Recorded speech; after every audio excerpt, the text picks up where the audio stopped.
শেখ হাসিনার যে বুলেট কেনার টাকা সেটা বন্ধ করে দিয়েছিল, ফ্যাসিস্টদের বুলেট কেনার টাকা বন্ধ করে দিয়েছিল এই প্রবাসী ভাইরা। প্রবাসে দুঃখজনক হলেও সত্যি যে বাংলাদেশিদের শত্রু বাংলাদেশিরা নিজেরাই। শিক্ষার্থীরা যেভাবে টিয়ারশেল খাচ্ছিল, সাধারণ মানুষ যেভাবে টিয়ারশেল খাচ্ছিল, সাংবাদিক ভাইও টিয়ারশেল খাচ্ছিল। গুলি শুধু সাধারণ মানুষ খায় নাই, সাংবাদিক ভাইরাও গুলি খেয়েছে, মারা গেছে। মনে আছে আমাদের সবকিছু। আমরা নিরুপায় হয়ে শুধু আল্লাহ আল্লাহ করতেছিলাম, আল্লাহ যারা আমাদের মারতেছে আমরা তো তাদেরকে মারতেছি না, আমরা তো অস্ত্র হাতে নিই না, আমরা শুধু বুক পেতে দিয়েছিলাম। কিন্তু ওই সময় আমাদের জন্য আশীর্বাদ হয়ে সবচেয়ে বড় রোল যারা প্লে করেছিল, যারা রেমিটেন্স শাটডাউন ঘোষণা দিয়ে একদম রেমিটেন্স বন্ধ করে দিয়ে শেখ হাসিনার যে বুলেট কেনার টাকা সেটা বন্ধ করে দিয়েছিল, ফ্যাসিস্টদের বুলেট কেনার টাকা বন্ধ করে দিয়েছিল এই প্রবাসী ভাইরা। কিন্তু আজকে ফ্যাসিস্ট চলে গেছে। আমরা সবাই এখন পর্যন্ত আমাদের সবার এখানে কম বেশি ভাই বুকে হাত দিয়ে বলতে পারি যে ভাই আমার তো বাঁচার কথাই ছিল না। কারণ অনেক সাংবাদিক ভাইরা এখনো পর্যন্ত আমার মনে হয় যারা রাস্তায় ছিলেন, আপনারা হয়তো ওই নিয়ে ঠিক গিয়েছিলেন, আর হয়তো বাড়িতে ফিরবো না, আমি আমার কাজটা করে যাব। কিন্তু এখন পর্যন্ত যে আমরা পৃথিবীর আলো বাতাস নিচ্ছি, সবচেয়ে বড় ফাইট যারা আমাদের পক্ষে দিয়েছে যে সকল প্রবাসী ভাইরা, তারা আজকে যে এই গণ অভ্যুত্থানের 1 বছর পরেও এতটা অবহেলিত, এতটা ক্ষতিগ্রস্ত এবং এতটা ভঙ্গুর অবস্থায় আছে, এটা যদি আপনারা কেউ যদি প্রবাসে না ঘুরে বেড়ান, তাদের সাথে না মেশেন, এটা হয়তো আপনারা এক্সপিরিয়েন্স করতে পারবেন না।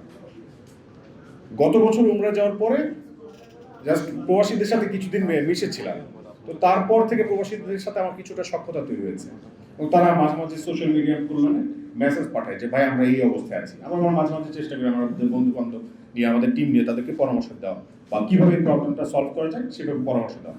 কিন্তু গত জাস্ট এই 2 মাস আগে, 2 মাস আগ থেকে, হ্যাঁ প্রায় তারও 3 মাস আগ থেকে আমরা প্রায় একটা ইনফরমেশন প্রচুর পরিমাণ, একটা মেসেজ প্রচুর পরিমাণ পাচ্ছিলাম, ইনবক্সে একটা মেসেজ বেশি আসতেছিল। এটা প্রায় 1000 যখন প্রথম যখন একটা মেসেজ আসলো যে ভাই সৌদি আরবের প্রচুর পরিমাণ অপহরণ বেড়ে গেছে, আপনারা একটু আমাদের জন্য কথা বলেন। তো তখন গুরুত্ব দিইনি যে একটা মেসেজ দিচ্ছে, 2টা মেসেজ দিচ্ছে, এটা হয়তো সৌদি গভর্নমেন্ট আপনি স্ট্রং, বলিষ্ঠ, তাদের পুলিশ প্রশাসন, এটা হয়তো ঠিক হয়ে যাবে, এরকম তো বাংলাদেশে ঘটে অ্যাভেলেবেল। সো যখন দেখলাম একটা মেসেজ দিল, 2টা মেসেজ দিল, 100 থেকে যখন 1000 ক্রস করল, তখন একটা কনসার্নের বিষয় দাঁড়িয়েছে যে কি ব্যাপার যে এত মানুষ একসাথে মেসেজ দিচ্ছে। এই ঘটনা খোঁজ নিয়ে জানলাম যে প্রায় ঘটতেছে। সাংবাদিকদের মাধ্যমে বাংলাদেশের যে সাইফুল রাজীব ভাই আরো সাংবাদিক ভাই যারা আছেন তাদের নিউজে দেখছি যে এই ঘটনা রিপিট হচ্ছে। কিন্তু এখন পর্যন্ত ওইভাবে দৃশ্যমান কোনো সাজার ব্যবস্থা দেখলাম না, কিন্তু বাংলাদেশ থেকে ওইভাবে কোনো রকম ডিসিশন দেখলাম না। কিন্তু এটা ঘটতেছে, কিন্তু প্রবাসীরা তো প্যানিক হচ্ছে। কারণ কি বা এটা কারা ঘটাচ্ছে? একটা প্রবাসীর প্রত্যেকটা দিন একটা নির্দিষ্ট সময় আছে, সে এরকম কাজে যায়, আসার পর একটা নির্দিষ্ট সময় রাখে প্রতিদিন, 1 ঘন্টা বা 2 ঘন্টা 3 ঘন্টা সে শুধুমাত্র ফোনের স্ক্রিনে দিকে তাকায় থাকে। সে তার মেয়েকে দেখতেছে, তার মাকে দেখতেছে, তার বউয়ের সাথে কথা বলতেছে।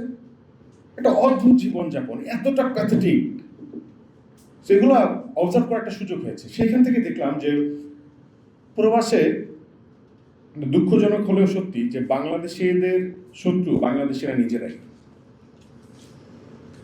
সৌদি আরবে যেটা দেখে এসেছি যে বাংলাদেশিদের শত্রু বাংলাদেশিরা নিজেরাই। ওখানে অপহরণ হচ্ছে, জুলাই হ্যাঁ এর আগেও হয়েছে, কিন্তু জুলাই গণ অভ্যুত্থানের পর 1 বছরে এটা ড্রাস্টিক ভাবে বেড়ে গেছে। কিন্তু গভর্নমেন্ট কিন্তু জানে। আমরা 9 তারিখে এখানে যাওয়ার পর 9 তারিখে প্রবাসীদের মতামত নিয়ে আমরা এম্বাসিতে যাই একটা স্মারকলিপি দিতে, যে এই যে প্রবাসীরা এই প্রবলেমে ভুগছে, এই সকল প্রবলেমসগুলো আমরা একদম আইডেন্টিফাই করেছি এবং আপনাদের কাছে আমরা জানলাম, এবং আপনারা কিভাবে সলিউশন দিবেন আমাদেরকে একটু জানান, আমরাও আশ্বস্ত হতে চাই এবং প্রবাসীদেরকে আশ্বস্ত করতে চাই। তো দেখা করতে গেলাম 9 তারিখ অ্যাম্বাসাডর মহোদয়ের সাথে। আমি আসলে রেখে কথা বলছি, এখন আমি স্পষ্টই বলছি যে তার সাথে প্রায় ঘন্টাখানেক আলোচনা করলাম। কিন্তু আলোচনার মধ্যে আমার জাস্ট শকিং যে মনে হলো আমার যে টাইমটা ওয়েস্ট হয়ে গেল। আমি জিজ্ঞেস করলাম যে ভাই এই যে প্রবাসীদের যে অপহরণের ঘটনা ঘটতেছে আপনারা তো জানেন নাকি, মনে হয় জানেন না? বলছে হ্যাঁ আমরা জানি। আপনাদেরকে আমরা কিছু তথ্য দিই, তারা প্রবাসীরা তথ্য দিচ্ছে, আপনারা তাদেরকে ধরার ব্যবস্থা করেন বা পুলিশে ধরার ব্যবস্থা করেন। তো আমাদের কাছে সব রকম তথ্য আছে। সব রকম তথ্য থাকলে আপনারা কেন ধরছেন না?